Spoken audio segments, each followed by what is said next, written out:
Mis padres narcisistas se robaron mi herencia de $60,000 y me dijeron que viviera en una caravana mientras mi hermana se quedaba con mi casa. Los demandé y gané $117,000. Mis padres narcisistas le dijeron a mi hermana favorita, la niña de oro, que ella podía quedarse con mi casa y que yo perfectamente podía vivir en una caravana porque soy soltera y ella tiene esposo e hijos. No podía creer lo que estaba escuchando. Después de estar 3 años sin techo, durmiendo en mi coche, bañándome en estaciones de servicio, finalmente logré ahorrar lo suficiente para comprarme un lugar propio. Una casita de 2 habitaciones. Nada lujoso, pero era mía. La ironía no se me escapaba. Cuando estaba sin casa y les rogaba que me dejaran estacionar la caravana en su entrada, aunque fuera por unas semanas, me dijeron que era una vergüenza para la familia y que me las arreglara sola. Mi hermana Lucía hasta se rió, llamándome vagabunda, mientras su esposo me tomaba fotos para burlarse en redes sociales. Y ahora ahí estaban, los 4, más los 2 hijos pequeños de Lucía. Aparecieron en mi puerta sin avisar. Ni siquiera tenían mi dirección. Nunca se la di. Seguramente me siguieron del trabajo o algo igual de turbio. En el momento en que abrí la puerta, entraron a empujones como si fueran los dueños. Lucía ya estaba sacando su teléfono otra vez, pero esta vez con una expresión codiciosa en los ojos. Mis padres caminaban por la casa como agentes inmobiliarios, señalando cuartos, midiendo con la mirada, discutiendo qué nieto se quedaría con cuál habitación. Esto es demasiado espacio para ti sola, declaró mi madre, pasando los dedos por mis encimeras de la cocina. Es un desperdicio. Mi padre ya estaba afuera, dando vueltas al pequeño jardín. Buen tamaño de lote. Cerca del trabajo de Miguel también. Nos va a ahorrar en gasolina. Fue ahí cuando Lucía me jaló aparte a lo que solía ser mi sala tranquila. Su esposo Miguel y los niños ya estaban cómodos en mi sofá, con los pies sobre mi mesa de café, dejando barro en mi alfombra nueva. Mira, esto es simple, dijo Lucía, sin siquiera mirarme a los ojos. No necesitas todo este espacio. Nos mudamos el próximo fin de semana. No hubo discusión, no hubo preguntar, no hubo un ¿te importaría? O un te agradeceríamos mucho. Solo me lo soltó como si yo fuera una inquilina a la que estaban echando. Los niños necesitan estabilidad, siguió. Miguel perdió su trabajo el mes pasado. No podemos seguir viviendo con mis suegros. Yo solté una carcajada amarga.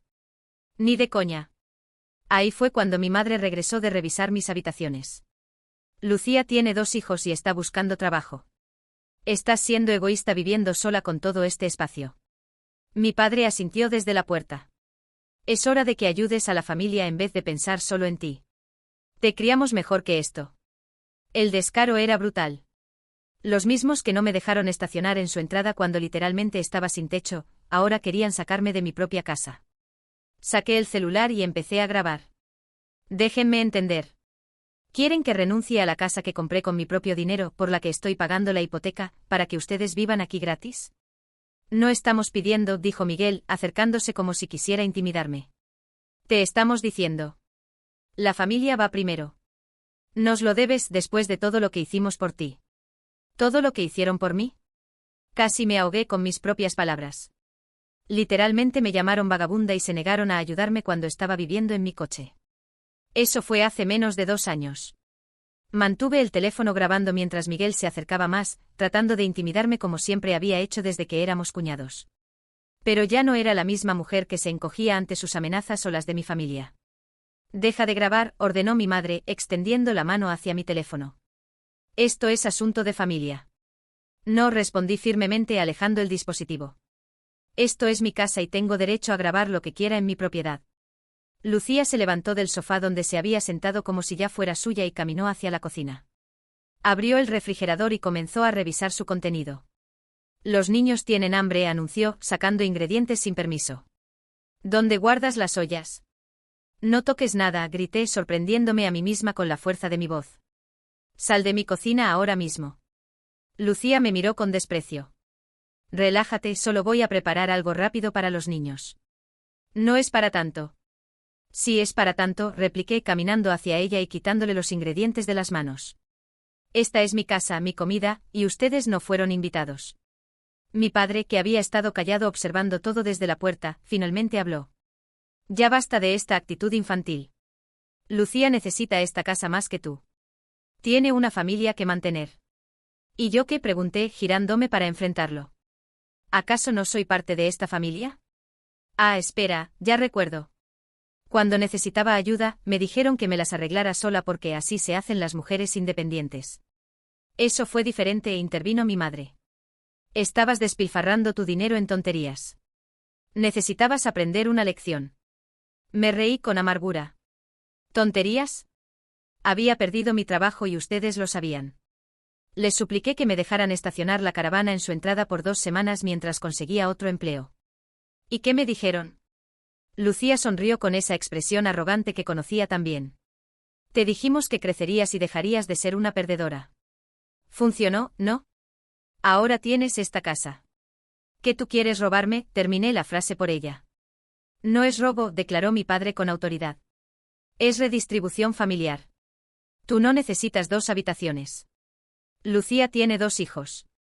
Los niños de Lucía habían encontrado mi televisión y ya estaban cambiando canales sin permiso. El más pequeño, de unos 5 años, había derramado jugo sobre mi sofá nuevo. Oigan, grité dirigiéndome hacia ellos. ¿Quién les dio permiso de tocar mis cosas? Son solo niños, bufó Lucía desde la cocina, donde había ignorado completamente mi orden de salir. No les grites así. No es su culpa que seas tan egoísta con tus pertenencias. Sentí que mi paciencia se agotaba por completo. Me dirigí hacia la puerta principal y la abrí de par en par. Fuera, dije con voz calmada pero firme. ¿Todos? Ahora. No nos vamos a ningún lado, declaró Miguel, cruzándose de brazos. Esta conversación no ha terminado. Sí ha terminado, respondí sacando mi teléfono y marcando el 911. O salen por las buenas o llamo a la policía por allanamiento. No te atreves, gritó mi madre. Somos tu familia. Familia no me habría dejado dormir en mi coche durante 3 años, repliqué mientras esperaba que contestaran la llamada. Familia no se habría reído de mí cuando les rogué ayuda. Y familia definitivamente no entraría a mi casa sin permiso para robarme lo único que tengo. Antes de que pudiera completar la llamada, algo me distrajo. En el bolso de mi madre sobresalía una carpeta manila que reconocí inmediatamente. Era la misma carpeta que mi abuela solía guardar en su escritorio, la que contenía documentos importantes de la familia. ¿Qué haces con los papeles de la abuela?, pregunté señalando la carpeta. Mi madre miró hacia abajo como si hubiera olvidado que la llevaba. Esto no te incumbe. Son documentos familiares. La abuela murió hace 4 años, insistí, acercándome más. ¿Por qué sigues cargando sus documentos? Deja de hacer preguntas estúpidas, intervino Lucía. Mamá maneja todos los asuntos legales de la familia. Pero algo en la expresión nerviosa de mi madre me hizo sospechar. Durante el funeral de mi abuela, habían sido muy evasivos sobre su testamento. Dijeron que había dejado todo a mis padres por partes iguales, pero nunca vi los documentos oficiales. Quiero ver esos papeles, demandé extendiendo la mano. De ninguna manera. Mi madre abrazó la carpeta contra su pecho. Esto no es asunto tuyo. Si son documentos familiares, entonces sí es mi asunto, insistí. O me muestras qué hay ahí adentro o llamo a la policía ahora mismo. Mi padre se acercó a mi madre y le susurró algo al oído. Ella negó con la cabeza violentamente. No, le dijo en voz baja pero audible. No podemos arriesgarnos. ¿Arriesgarse a qué?, pregunté, mi curiosidad ahora completamente despierta. Miguel se acercó desde la cocina, claramente molesto por la interrupción de sus planes. ¿Cuál es el problema ahora? Los niños necesitan comer y descansar. No podemos estar aquí discutiendo toda la noche. El problema, dije lentamente, es que estos documentos probablemente contienen información que no quieren que yo vea. Lucía rodó los ojos. Estás siendo paranoica.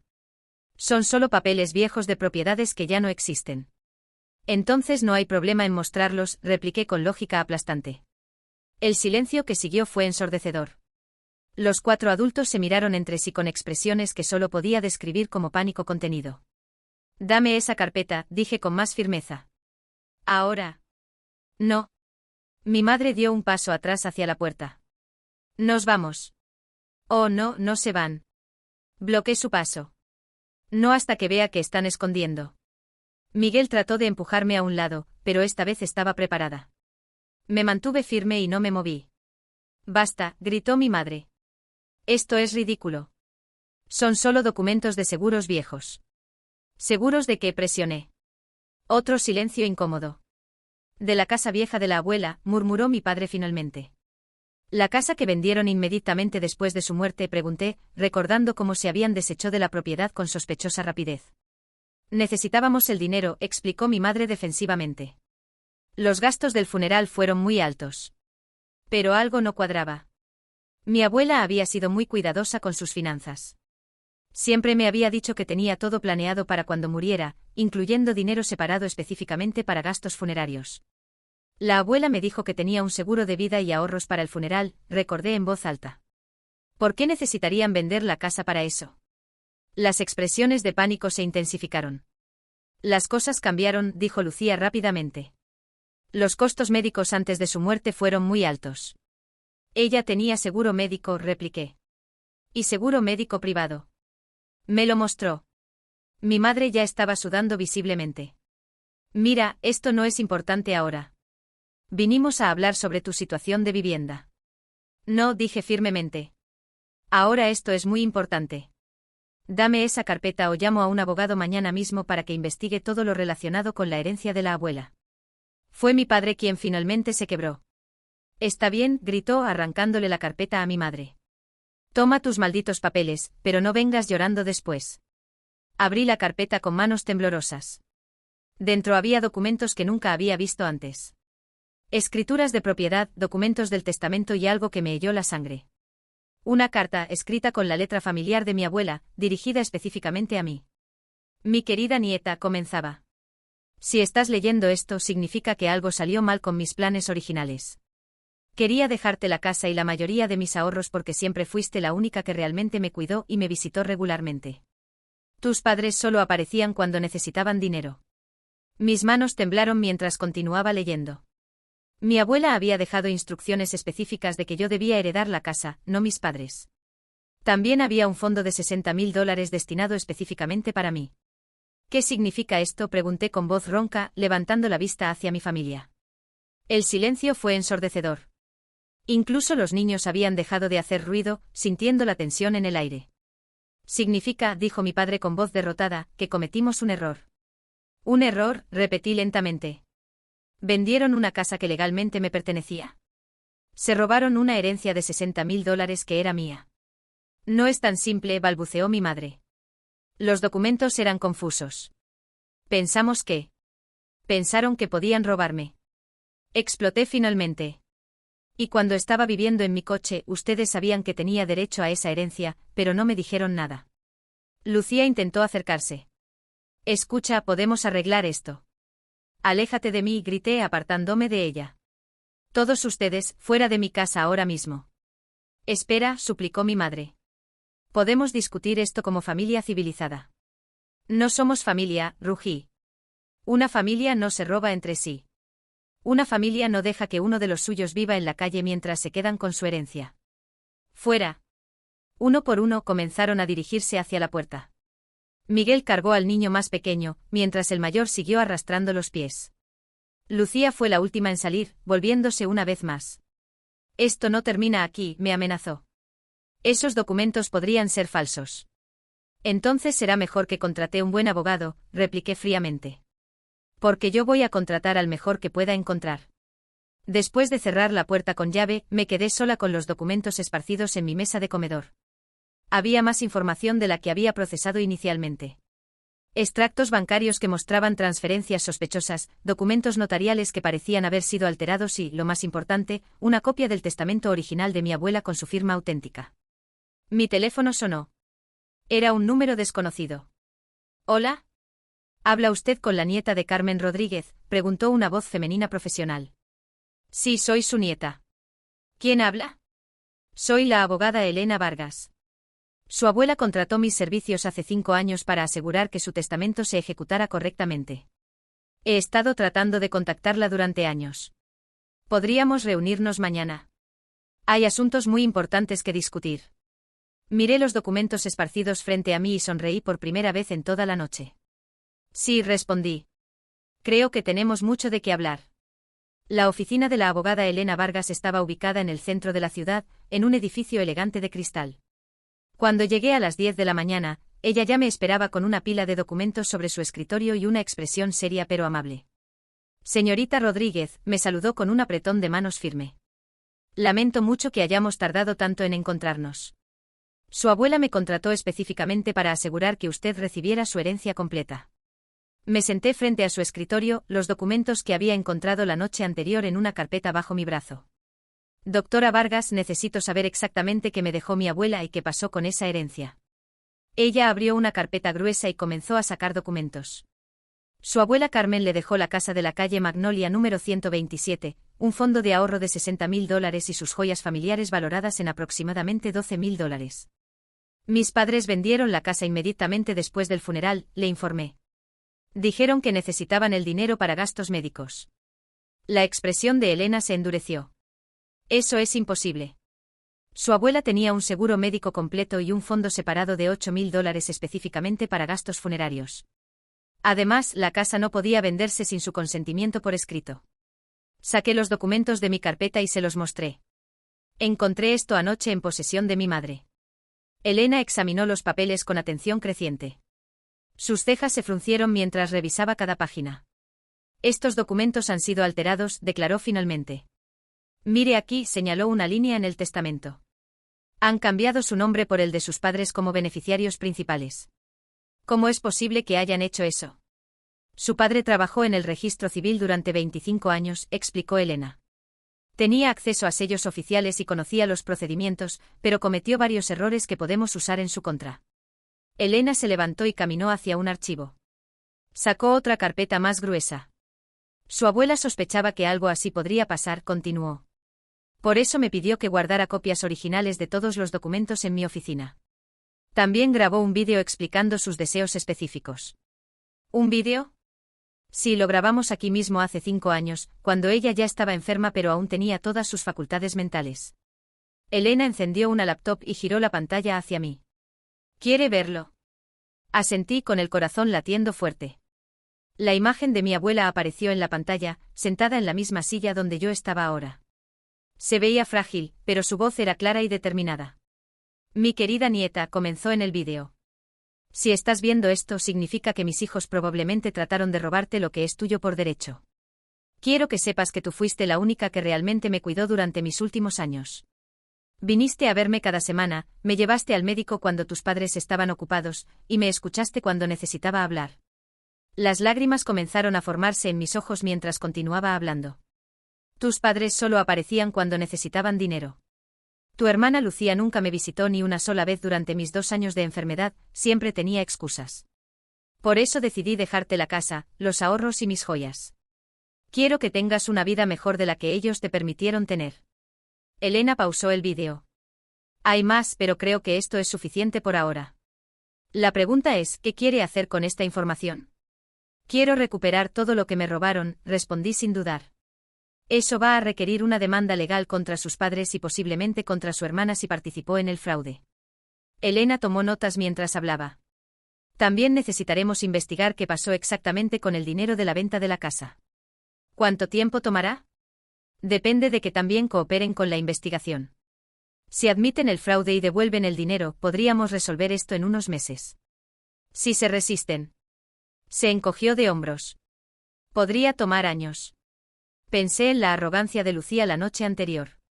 En cómo habían entrado a mi casa como si fuera suya. No van a cooperar. Van a pelear hasta el final. Entonces necesitamos prepararnos para una batalla legal prolongada. Elena comenzó a escribir en un papel. Voy a necesitar que firme estos documentos para representarla oficialmente. También voy a contratar a un investigador privado para rastrear exactamente dónde fue a parar el dinero de la venta. Firmé los documentos sin leer todos los detalles. Mi mente estaba enfocada en una sola cosa, hacer que pagaran por lo que me habían hecho. Hay algo más, dijo Elena, sacando otro documento. Su abuela también dejó instrucciones específicas sobre qué hacer si sus padres trataban de interferir con la herencia. ¿Qué tipo de instrucciones? Ella anticipó que podrían tratar de manipularla emocionalmente o intimidarla para que desistiera de reclamar lo suyo. Por eso estableció un fondo adicional para gastos legales. Básicamente ella ya pagó por adelantado para que usted pudiera luchar por sus derechos. Me quedé en silencio procesando la información. Mi abuela había planificado todo esto, sabiendo exactamente cómo actuaría su propia familia. ¿Cuánto dinero había en ese fondo? $20.000 específicamente para gastos legales en caso de que fuera necesario. Elena cerró la carpeta. Su abuela realmente la quería, señorita Rodríguez, y quería asegurar que usted pudiera defenderse. Salí de la oficina con una copia de todos los documentos originales y una sensación de propósito que no había sentido en años. Mi abuela no solo me había dejado una herencia, me había dado las armas para luchar contra la familia que me había traicionado. Esa tarde, mientras revisaba los documentos en mi casa, mi teléfono comenzó a sonar constantemente. Primero mi madre, luego Lucía, después mi padre. Todos con el mismo mensaje: querían hablar y resolver las cosas como familia. Ignoré todas las llamadas. En lugar de responder, tomé fotos de todos los documentos originales y las envié a Elena por correo electrónico con una nota simple: proceda con la demanda. No quiero ningún contacto con ellos hasta que devuelvan todo lo que robaron. A las 6 de la tarde, Miguel apareció en mi puerta otra vez. Esta vez venía solo. «Abre la puerta», gritó desde afuera. «Necesitamos hablar sobre esos papeles». «Habla con mi abogada», le grité de vuelta sin abrir. «No seas ridícula, somos familia». «La familia no se roba entre sí», repliqué. Se quedó afuera durante 30 minutos, alternando entre súplicas y amenazas. Finalmente se fue cuando amenacé con llamar a la policía otra vez. Esa noche, mientras comía una cena silenciosa en mi cocina, reflexioné sobre todo lo que había descubierto. Durante los 3 años que viví en mi coche, mientras ellos se reían de mí y me llamaban vagabunda, tenían $60.000 que legalmente me pertenecían. Dinero que habría cambiado completamente mi situación. Mi teléfono vibró con un mensaje de texto de Elena: el investigador ya comenzó su trabajo. Encontramos los registros de la venta de la casa. Su hermana Lucía recibió $35.000 como adelanto de herencia. ¿Quiere que procedamos con cargos criminales también? Miré el mensaje durante varios minutos antes de responder. Sí, quiero que paguen por todo. 4 días después de mi reunión con Elena, Lucía apareció en mi trabajo. Mi supervisora me llamó a la oficina principal porque había una familiar esperándome en el estacionamiento. La encontré recostada contra mi coche, los brazos cruzados, pero sin la arrogancia habitual. Se veía nerviosa. «¿Qué haces aquí?», pregunté sin acercarme demasiado. «Vine a hacer las paces», dijo, pero su sonrisa parecía forzada. «Esta situación se está saliendo de control. La única cosa fuera de control aquí es que ustedes robaron mi herencia». Lucía suspiró exageradamente. «Mira, tal vez hubo un malentendido sobre los documentos de la abuela, pero podemos arreglarlo sin abogados ni demandas». «¿Un malentendido?», me reí sin humor. «Cambiar mi nombre por el de ustedes en el testamento fue un malentendido». «Los documentos eran confusos», insistió. «Papá solo estaba tratando de proteger los intereses de la familia». «Proteger sus intereses», corregí. «¿Dónde están los $60.000 que me pertenecían?». La expresión de Lucía cambió ligeramente. «Ese dinero se usó para gastos familiares importantes. Como el coche nuevo que Miguel compró el año pasado». Se tensó. «¿Cómo sabes sobre eso?». «Tengo un investigador privado. Sé exactamente dónde fue cada centavo». Lucía se acercó más, bajando la voz. «Escúchame bien. Si sigues con esta demanda ridícula, vas a destruir a toda la familia. Mamá y papá podrían perder su casa. ¿Realmente quieres eso en tu conciencia?». «Ellos deberían haber pensado en eso antes de robarme», repliqué. «¿Dónde estaba su conciencia cuando yo dormía en mi coche?». «Eso fue diferente.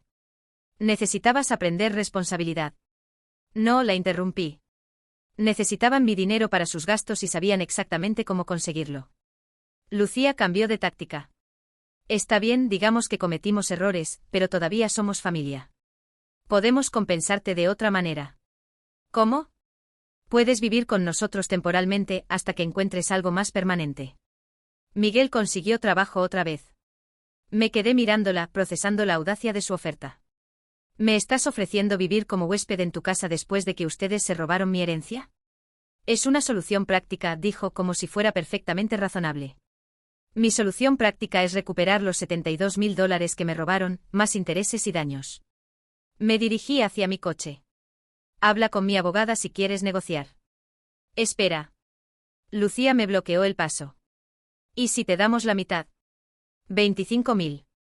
Es dinero en efectivo ahora mismo. Me detuve no porque estuviera interesada en su oferta, sino porque su desesperación me dio una idea. ¿Tienes 25.000 en efectivo? Puedo conseguirlos, dijo rápidamente. Dame una semana. Interesante. Fingí considerar su propuesta. ¿Y la casa que vendieron sin mi permiso? Esa ya se vendió.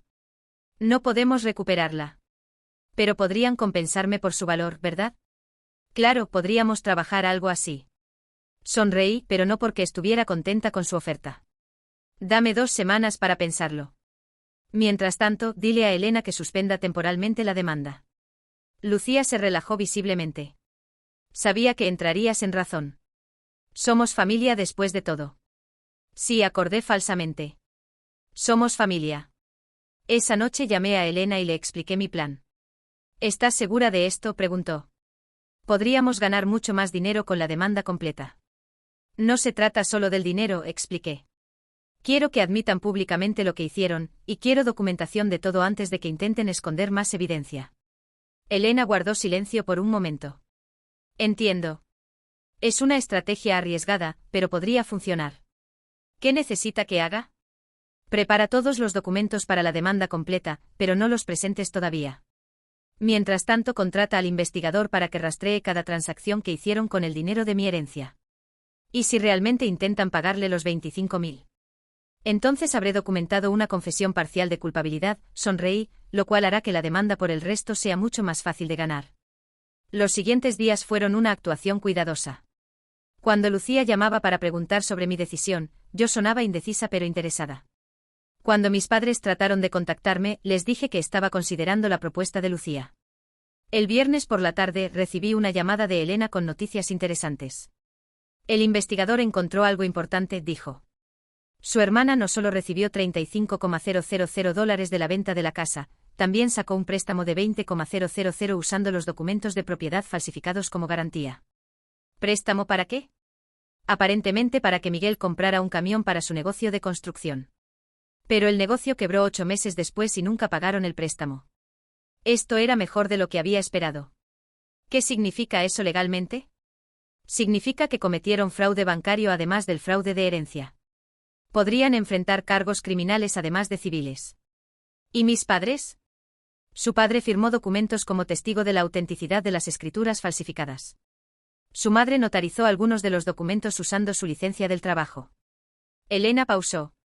Toda la familia podría enfrentar cargos criminales. El lunes por la mañana, Lucía apareció en mi casa con una sonrisa confiada y un sobre Manila. Te dije que conseguiría el dinero, anunció entregándome el sobre. Aquí están los 25,000. Abrí el sobre y conté los billetes. Efectivamente había $25,000 en efectivo. ¿De dónde sacaste esto? No importa. Lo que importa es que estamos resolviendo esto como familia. Saqué mi teléfono y comencé a grabar. ¿Puedes repetir eso? ¿Estás pagándome 25,000 para resolver qué exactamente? Lucía se puso nerviosa al ver la cámara. ¿Por qué estás grabando? Para tener registro de nuestra transacción. ¿Este dinero es compensación por la herencia que ustedes tomaron ilegalmente? Yo no dije eso. Entonces, ¿para qué es el dinero? Lucía luchó por encontrar palabras. Es una ayuda familiar. ¿Ayuda para qué? Para que dejes de molestar a la familia con esta demanda sin sentido. Sonreí a la cámara. Entonces estás admitiendo que hay una demanda válida que requiere compensación monetaria. Lucía se dio cuenta de su error demasiado tarde. Deja de grabar. No. Guardé el teléfono. Mantendré este dinero como evidencia, pero esto solo cubre una fracción de lo que me deben. Pero dijiste que considerarías la oferta. Y la consideré. Mi respuesta es no. Le devolví el sobre. No acepto sobornos. Lucía se puso roja de ira. Esto es ridículo. Estamos siendo más que generosos. Generosos habría sido no robarme en primer lugar, repliqué. Ahora sal de mi propiedad.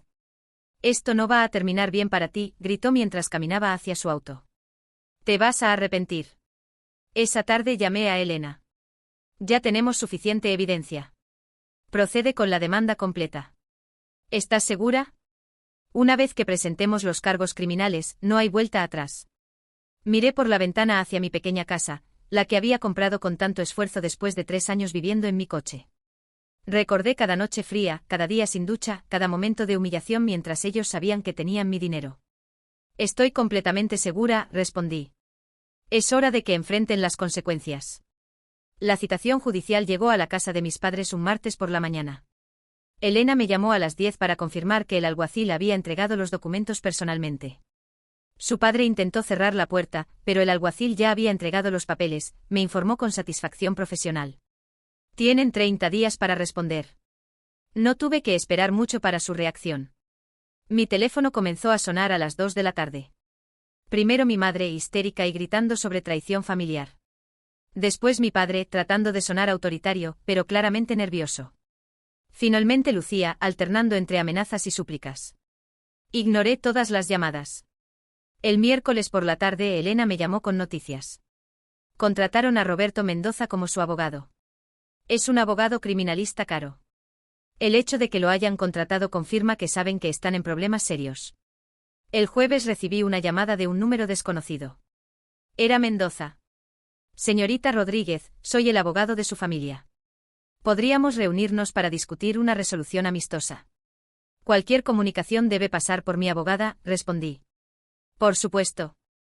Pero a veces una conversación informal puede evitar un proceso largo y costoso para ambas partes.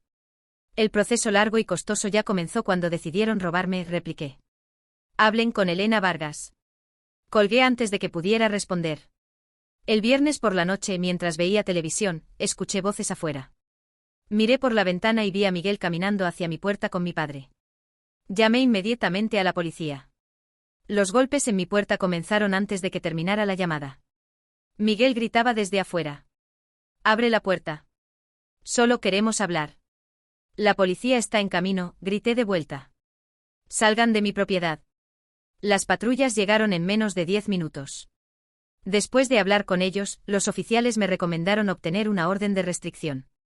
El lunes siguiente Elena presentó la solicitud de orden de restricción junto con las grabaciones de las amenazas.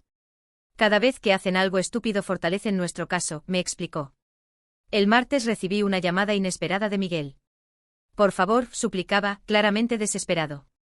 No dejes que arresten a Lucía. Los niños la necesitan. Miguel, yo no voy a arrestar a nadie. Ustedes se metieron en esto solos.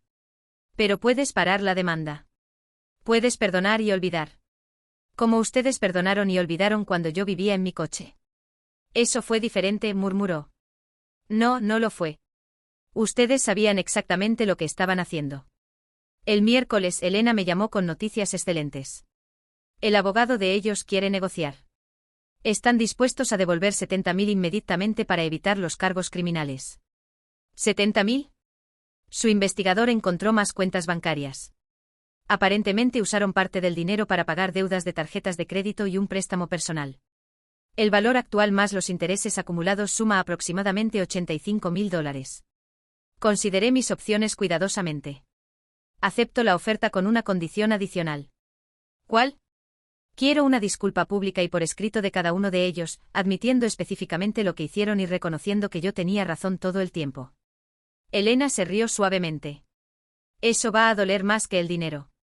Exactamente. Elena transmitió mi contrapropuesta. La respuesta llegó el viernes, aceptaban pagar los 70.000, pero se negaban rotundamente a la disculpa pública. Entonces procedemos con el juicio completo, decidí. 3 meses después, el día del juicio llegó con un cielo despejado. La sala estaba llena no solo con mi familia, sino también con algunos vecinos curiosos que habían escuchado sobre el caso. Durante las siguientes 4 horas, Elena presentó metódicamente toda la evidencia. Los documentos originales del testamento de mi abuela, las copias falsificadas, los registros bancarios, y finalmente el videotestamento de mi abuela. Cuando el vídeo terminó de reproducirse, pude ver que incluso mi padre se secaba los ojos disimuladamente. El juez se dirigió directamente a mi familia. ¿Desean los acusados hacer una declaración? Mi padre se levantó lentamente. Su señoría, todo esto se salió de control. Solo estábamos tratando de manejar la herencia de una manera que beneficiara a toda la familia. ¿Incluyendo a la demandante? Mi padre comenzó a tartamudear, y finalmente mi madre habló desde su asiento. Solo queríamos ayudar a Lucía. Ella tenía una familia que mantener. Y la demandante no merecía la herencia que su abuela específicamente le dejó. Ella no tenía hijos, murmuró mi madre. No necesitaba tanto dinero. El juez se quitó los lentes y los limpió lentamente. Señora, ¿está usted sugiriendo que el valor de una herencia legal depende del estado civil del beneficiario? Después de 1 hora de deliberación, el juez volvió con su veredicto. La Corte falla a favor de la demandante en todos los cargos. Los acusados deberán pagarle $85,000 en compensación total, más $20,000 en daños punitivos, más $12,000 en gastos legales. Total, $117,000. Escuché a mi madre sollozar. Además, debido a la naturaleza premeditada del fraude, estoy remitiendo este caso al fiscal del distrito para consideración de cargos criminales. 6 meses después del juicio civil, el juicio criminal fue más rápido. Con toda la evidencia ya establecida, Mendoza había negociado acuerdos de culpabilidad. Mi padre recibió 15 meses de prisión, Lucía 12 meses, y mi madre 6 meses de prisión domiciliaria.